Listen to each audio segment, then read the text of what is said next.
من بعد فترة كبيرة جدا جدا أول ظهور لسارة الجزائرية بعد محنتها ورسالة زوجها المصري محمد محمود عبد العزيز. أهلا وسهلا بحضراتكم. قبل أي تفاصيل لايك للفيديو واشترك وفعل الجرس من كلمة الكل عشان خاطر يوصل لكم الجديد والترند.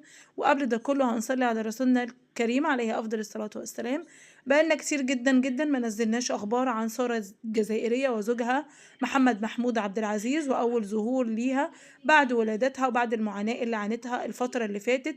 وناس كتير جدا توقعت في الأيام اللي جاية إن في خلاف ما بينها وما بين زوجها بسبب إن هو بينزل بوستات وصور لوحده وهي كمان بتنزل بوستات وصورها لوحدها، فالناس توقعت إن في خلاف ما بينهم وإن هم متطلقين أو حاجة.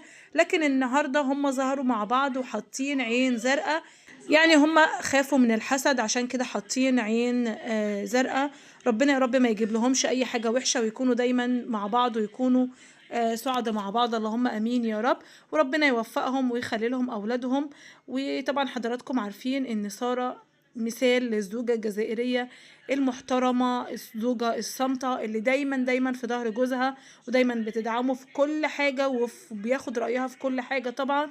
وطبعا الناس كتير جدا بتحبها وبتشيد بيها، وخصوصا المصريين بيشيدوا بيها كتير جدا جدا من الفنانين. ربنا يا رب يحفظهم لبعض، اللهم امين. وانتهى الفيديو مع حضراتكم ومع السلامة.